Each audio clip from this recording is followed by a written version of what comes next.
Another episode. Yeah. All right. Welcome to the G-Spot. I think we get a better tagline than you finally found it, because that's funny the first time you find it, but like, I think we could think of one that like really cements in how amazing it is to be at the G-Spot and hanging out with us. We could think of that another time. Just a thought I randomly had just now. However, this episode, I'm stuck on thinking of new things now. Like flicking the emotional bean. You went way dirtier than I did. Okay. Interesting thoughts. I was thinking more along the lines of like scratching that itch. I don't know if that's like a drug thing to me. If someone said you scratching that itch, that would be like you getting your fix. You're like doing drugs. Maybe because I recently watched a comedy bit by Cat Williams about how the Nazis were the scariest army to ever exist. And it's because they were all on meth and they were like scratching their teeth. So now scratching makes me think of, I guess I thought of that before that too, because of all that itchiness with the opiates. But anyway. Okay. Back off the tangent and back into the episode. So welcome, guys. Welcome to another episode. You need to either lean in a little bit or we need to back up the camera. But there we go. You're good now. look at lights in your chair. Scratching that itch. Scratching that itch.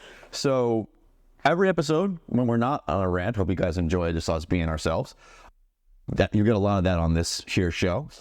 We usually start every episode off with a riddle, and so we're going to jump right into one. But before we do you want to give them the answer, or do we want to repeat last week's and then give them the answer? All right, so last week's riddle was, I am not seen but often heard. I can be a single word. I come from within, not from books on the shelf. What am I? And the answer to that is intuition. Boom. How many of you guys got it? I did not get it. If you watched last week's episode, he randomly hit me with this riddle too.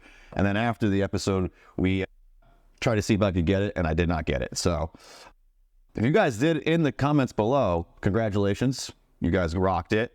Intuition is the answer. And then this week's riddle, for those of you guys who love to participate in a little bit of a mind bender.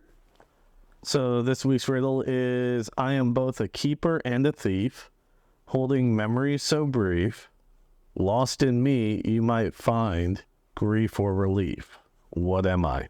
Ooh, nice. Now, I already know the answer to this one, so I'm not going to try and guess and pretend, but it's a good one. And it had me stumped at first too. So hope you guys get it.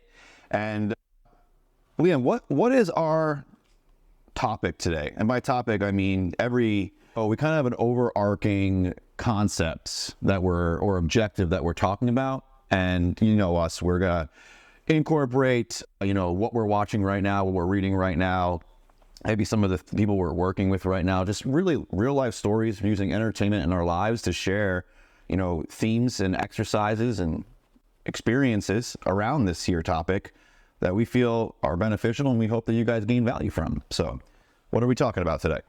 Questioning sanity. Man, I got to admit, when I hit up Liam the other day and I said, hey, what should our overarching topic be? Like, what should the theme of the next video be? And he hit me and he was like, questioning sanity.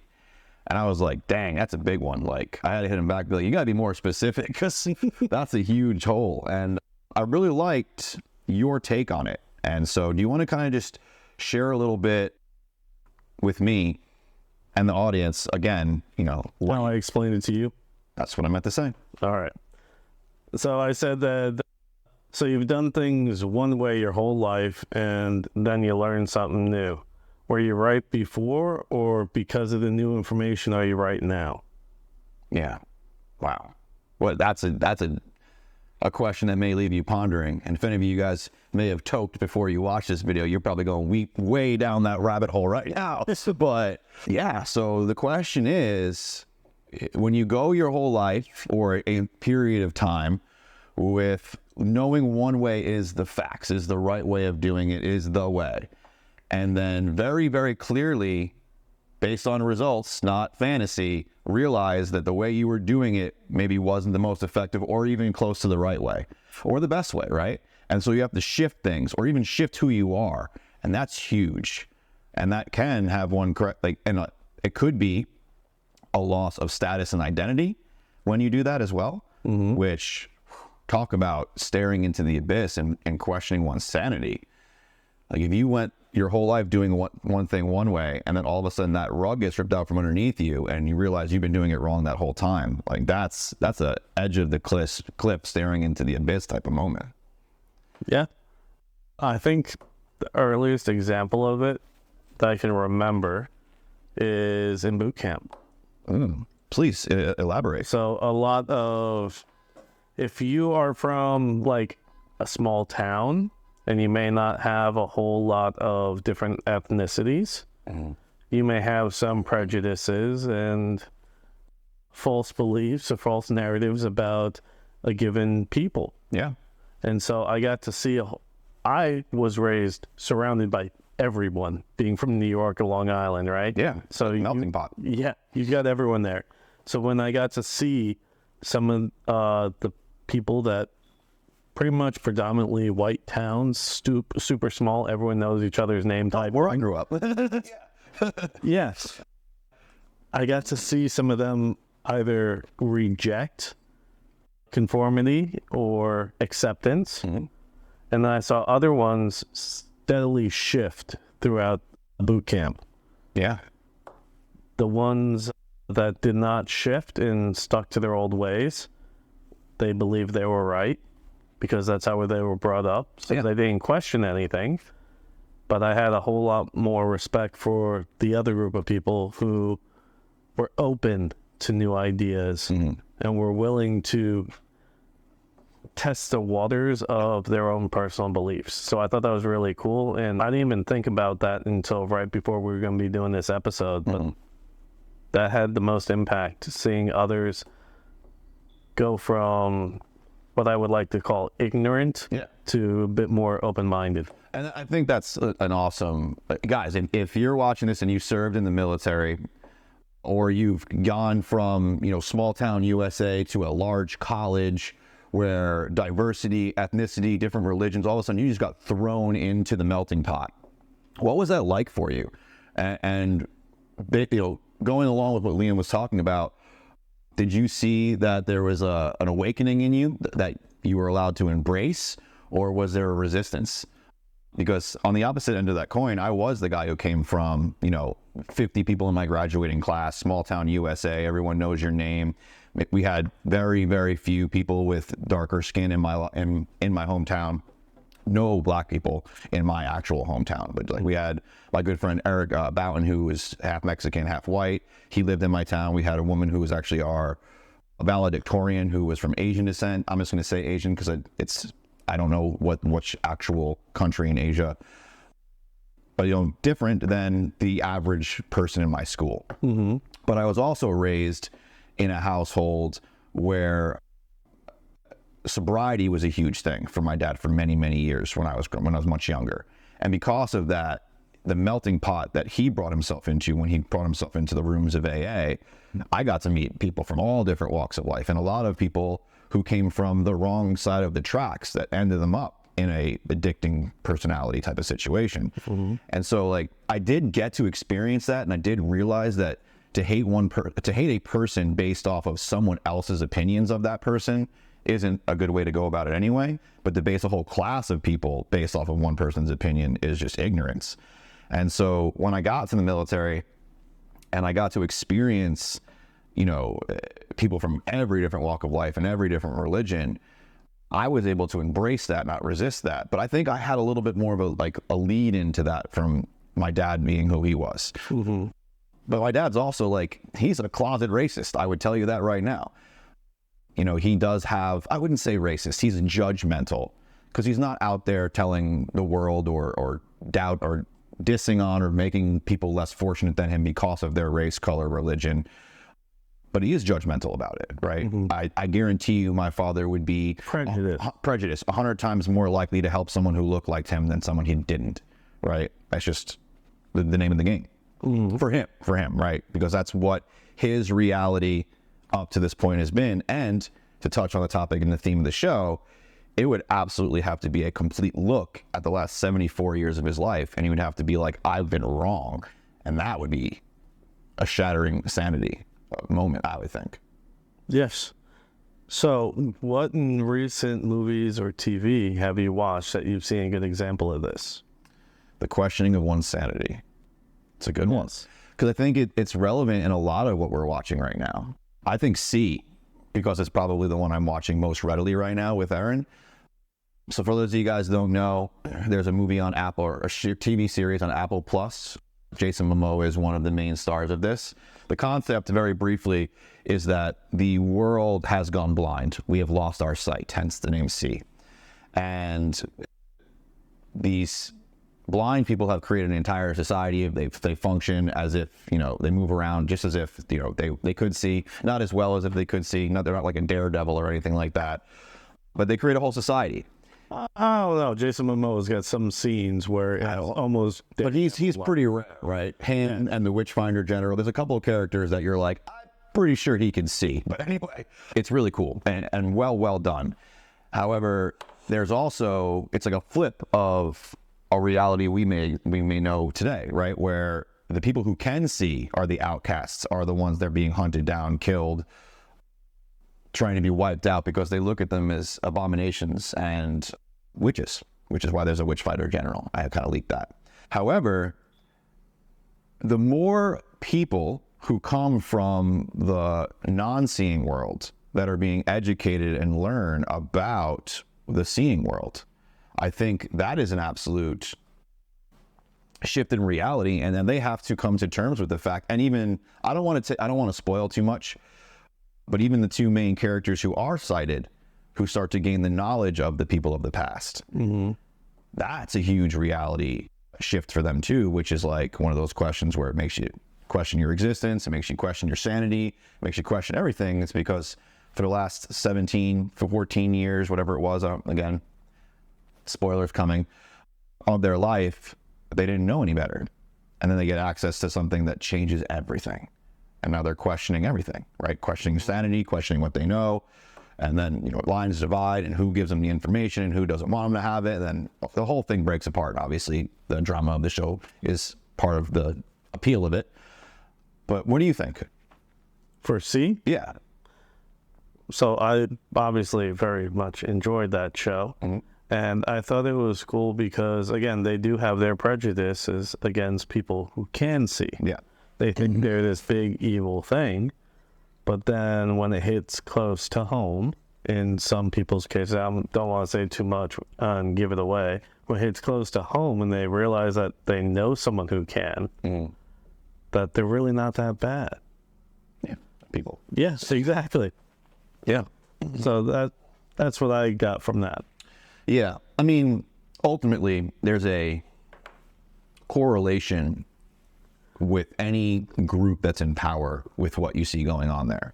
The group that's in power, which it happens to be a society of blind people, see a group of sighted people as the enemy because they could overthrow them. They can take away their existence. They could literally destroy everything they know and rupture their sanity. Speaking of questioning sanity, you can talk about the Queen. She has no sanity. The one thing I've noticed about her throughout and I'm still in season 1. Or no, I'm in season 2 now. I'm pretty sure I'm in season 2. Is her sanity doesn't exist. She's never evolved past like 5 years old. And she's just psychotic. Yeah. But now for the main character that does question his sanity, most obviously, would be the Witchfinder General. He's got the biggest shift right there. He's now, spoiler alert, right here. He is now working with the people he spent 2 decades of his life hunting. Have you gotten to the part where Jason Momoa reveals his dark past? Oh, yeah. I've already met his brother, too. Okay. Yeah. Just making sure. Which I was like, good casting. Holy shit. Yes, right? You have to watch. Yeah. Find out. Ito, man. I was like, if you're going to have someone have to fight Jason Momoa like head to head, that's the man you want to put in that role. Because I believe that Jason Momoa could lose to him. Otherwise, I wouldn't have believed it. Yeah. Very true. Great actors. Yeah. We can also do a quick little shift to Foundation. Oh, I'm not currently watching it, but it was a great show. Yeah. Well, I'm not currently watching C either. I watched that like 5 months ago. Yeah. Well, also, I'm just saying I might be a little rusty, so I haven't watched it recently. So, Foundation. The one things that brought it up to me for questioning sanity, it was inspired from watching that, by the way, is, what is it? The oldest iteration. Dusk. Dusk is what I was thinking, because I kept wanting to say Dawn for some reason. Yeah.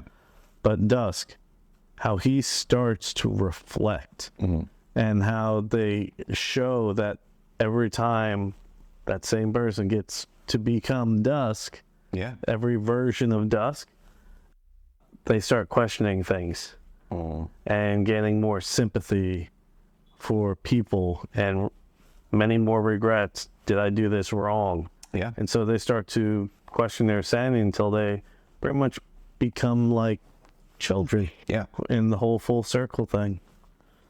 So I watched the first one just die. So I got up to that part. Finished, I think, season 1 almost? No, we're not even close to that. I'm sorry. Like 5. Episode 5. I don't know why I said finished. Yeah. Too many shows. Yeah. We got a lot going on. So, for those of you who have never seen Foundation, another phenomenal sci-fi show on Apple TV, the premise that Liam's talking about, just to give you more context, the leaders of the most known civilization that is the highlight of like what we focus on in that show, they've figured out cloning. And what they've done, instead of electing a new leader, they have a system developed where it's the same person at 3 phases in that person's life. So they have like a council of minds rather than one mind. And when Dusk, who's the oldest version, so they do it Dawn, which is like the kid version, Day, which is the main leader, who is like the young adult version, and then Dusk, who's the old version of the same person cloned, and they use that person as like a council of kings, basically. And when a person who becomes Day ages into Dusk, the previous Dusk, or if he loses his mind or anything happens, he kills himself, and then they just shift up one, and they wake up a new Day, a new child version gets woken up, and they start all over again, over and over and over and over and over into the end of time. Which is a huge piece, and I'm not going to go into the details, because definitely watch the show, but it's a huge piece of like why they set up this foundation on another planet, and there's this rebellion, and other things are happening, is because they don't trust that is the best way of ruling. But it's cool. It's cool as hell. Concepts are awesome. Some really interesting twists when it comes to bloodlines and different religious theories that are presented to you in the show. So it's pretty cool. Yeah. It's hard to navigate it without giving away spoilers. I'm like picking my words very carefully. It is very difficult to do, but I very much enjoy how they question themselves. Yeah. And like, is it really so wise to literally have the same version of the same mind? We're just doing the same thing over and over again. And that's what we know to be the definition of insanity, right? Doing the same thing over and over again. Yeah, 100%. So you need some new blood there, some new ideas when it comes to this, which means they need to be open and receptive. Yeah. And it's not until they gain the wisdom of being old do they realize this, but it's like a Greek tragedy where that's already too late.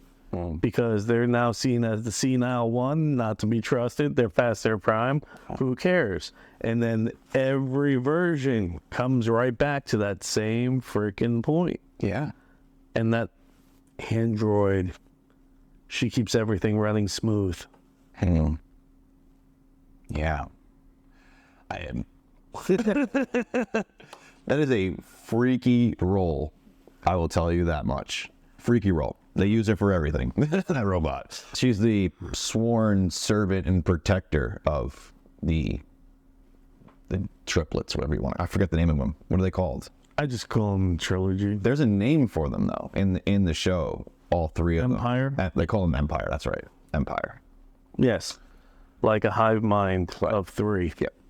That's what it was. Yeah, I was It's just not drawing a quite blank. like that. So let me ask you this, kind of bringing it full circle and back to what we kind of opened with, not fully opened with, but officially opened with. When someone questions their sanity, it's that like precipice moment, right? And in a lot of what we're talking about, we're highlighting. We did highlight one, the Queen, where that moment doesn't go so well, right? Sanity shatters and they're mad or they lose their mind and they go on a killing spree or whatever. But there's also a lot that we talked about where that moment happens and there's that realization, you know, and that improvement, that empowerment. What do you think is, for the viewer, for the listener, could be like a step or two or a thought that they can interject in that moment to help them realign their existence and start moving forward? First thing that would come to mind would be start being more self-aware of your actions, and then kind of just start asking yourself when they're negative, is it serving me? And how can I switch this one piece out? Yeah. That's what I would. That's the great suggestion. And to add on, it's like, because I just popped in my mind that I think this is something that I've reflected on this several times in my life, and it's something I actively use. Sometimes I think people might think I'm stupid because I don't respond as quickly, but it's just because I'm doing this exact thing. In the book, Man's Search for Meaning, Viktor Frankl talks about the concentration camps very heavily in the beginning of the book, his experience with Nazi Germany and all of that. But in the back of the book, he talks about a concept called the gap. Are you familiar with this book at all? No. Phenomenal read. But in Man's Search for Meaning, in the second half of the book, Viktor Frankl talked about a thing called the gap. And I think it's something that you're very much reflecting on because it's a self-awareness exercise. And so human beings are very emotional. Like, we can be triggered, you know, we can be forced into a response based on our surroundings and our environment. However, it is the master of oneself who can take a moment and sit in the gap. And so I'm getting angry. So instead of reacting on anger, I ask myself, why am I getting angry? It gives me back control, one, but two, it allows me to make a more effective response rather than going off on the handle, like, you know, punching someone in the face. Right now I have an assault charge. But really, I could have just walked away, or I could have just used my words, or I could have handled it differently. However, in that emotional rush, in that moment, that trigger, if you don't sit in the gap, if you don't have that level of awareness to make a different decision, you're just like, you're a reptile. You're using that reptilian brain. I'm not there yet. I have the awareness where I'll realize what I've done, but I don't have the awareness to pause quite yet and sit there and, as you call it, the gap. It's not something that I say I've mastered. Maybe I did say, I used the word master, but I don't remember what part of what I was doing that I said it. So if I did say I mastered it, then I want to be very clear. This is something that I implement, however, I've not mastered. And it's something that in the moment, it can be a little bit difficult to be mindful of. However, the more you do it, the more repetition, the easier it becomes. The more you strengthen that muscle, yeah. Restart. We're getting close to running out of time. Sweet. Oh. It was at 24 of the 29 minutes. So I restarted it. Okay. Otherwise, we were going to run out of time. So you want to talk about Godzilla now? Oh my goodness. Do I want to? So yesterday, Godzilla X Kong full-length trailer dropped. They teased it at the Super Bowl. A lot of big trailers dropped at the Super Bowl. We had, Kingdom of the Planet of the Apes, Wicked, just a bunch of really big ones that dropped. Deadpool being one of the bigger ones too. Yeah, my mind drew a blank.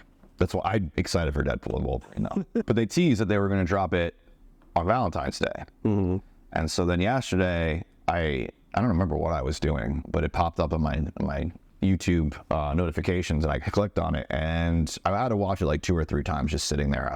My mind was blown. I was just it's everything I wanted the movie to be and more.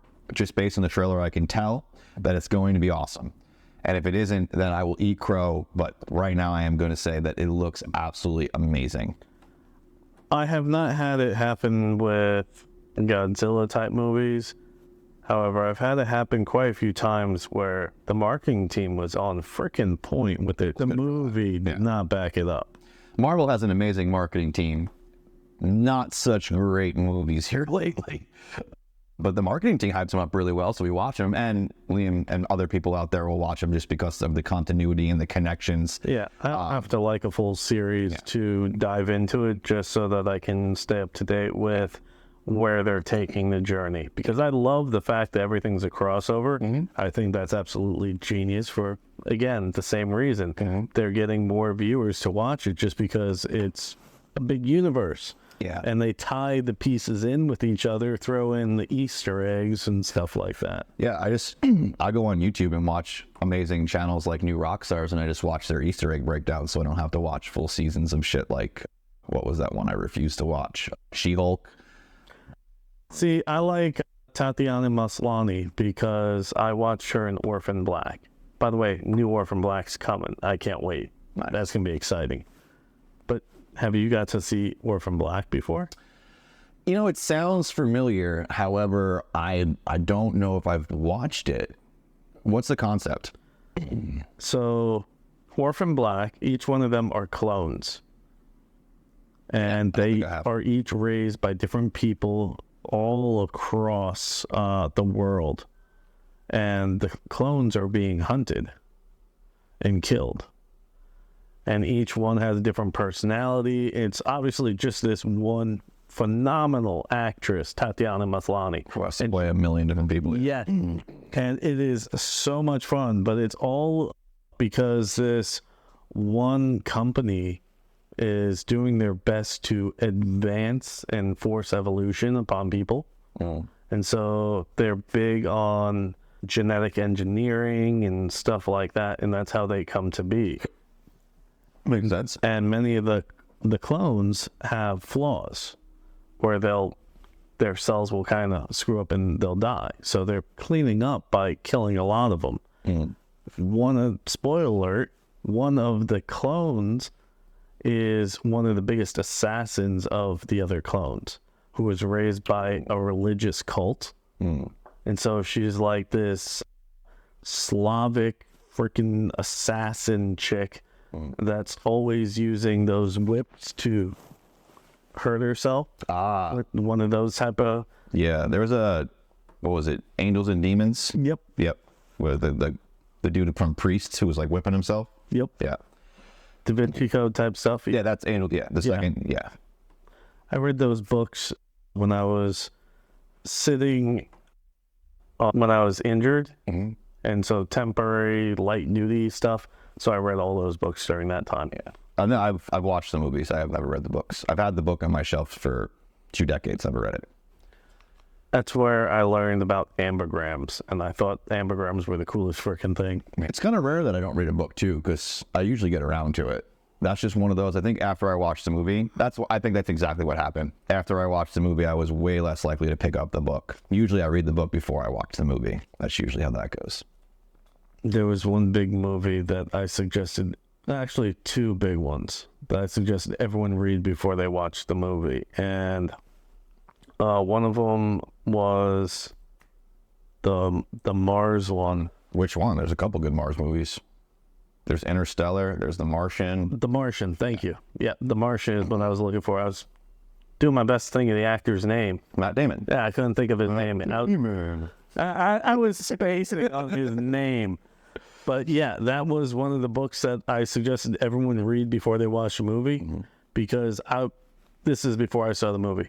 I was afraid they were going to mess it up, because in that book, it was so great, the humor that the author put in, and Matt Damon did a very good job of portraying. I thought that was a good movie, yeah. Portraying that. And then, what was the other one I was talking about? I completely lost it, too. The book? Yeah. So The Martian was Ready Player One. That was, that came to my mind when you first brought that up. Yeah. That was the second one that I suggested everyone read. I've read that book like it's phenomenal. 4 or 5 times before that movie came out.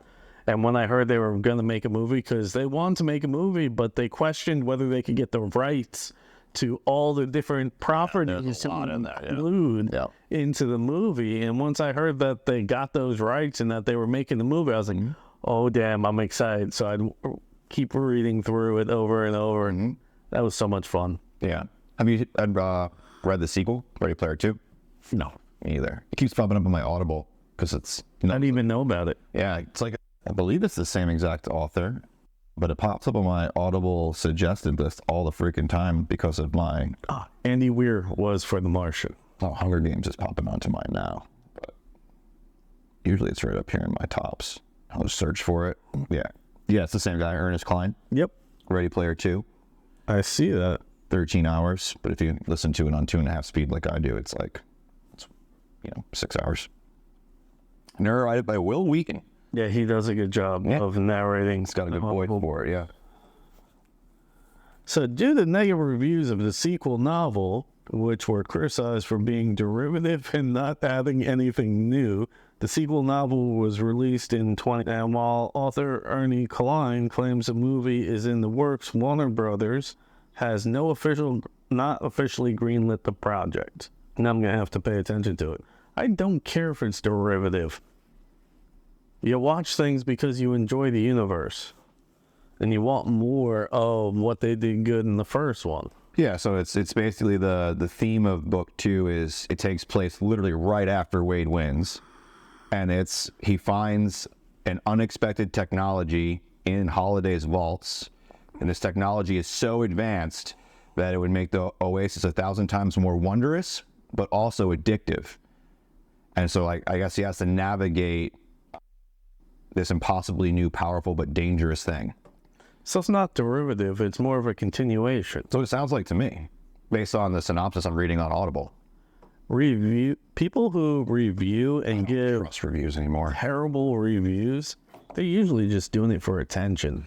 I swear they are. And I think also some of these guys are getting paid, man. They're getting paid to talk up other books and talk down other ones. I have a real good feeling because there is some stuff out there that majority of the world likes, but for whatever reason that critic's sticking to his guns and it sucked. It's how can 1 million people make this thing a bestseller, but you say it's horrible? So I have a theory that there's a cabal behind all this. One big marketing agency where they have people on one side saying how good it is and people saying how bad it is on the other side intentionally, just to draw up the controversy and make it exciting and make it relevant in society. People love drama. Yeah. And so we see it all the time in different realms. Yep. We certainly do. So taking a moment, like I say, finding the gap, figuring out how to change or be awareness really, right? We both touched on awareness, right? Changing the game, changing the outcome requires awareness in the moment. And so I think that next week what we could do is theme it all about awareness and techniques and other exercises and things about awareness. So let me know in the comments, guys.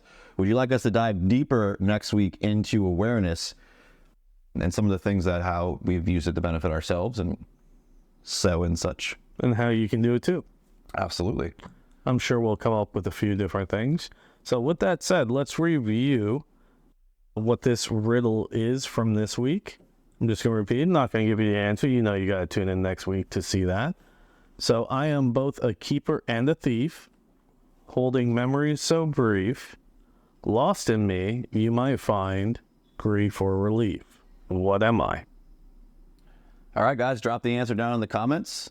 Let us know if you're enjoying the content. Let us know if there's a particular movie or show that we've talked about that you guys tuned into that you're also enjoying. Let us know down below. We'd love to hear your take on it as well. And until next week, I'm out. Bye. So say they can't see you. They can't hear you. Well, I guess on YouTube they can see you, right? Yeah. Bye. Later.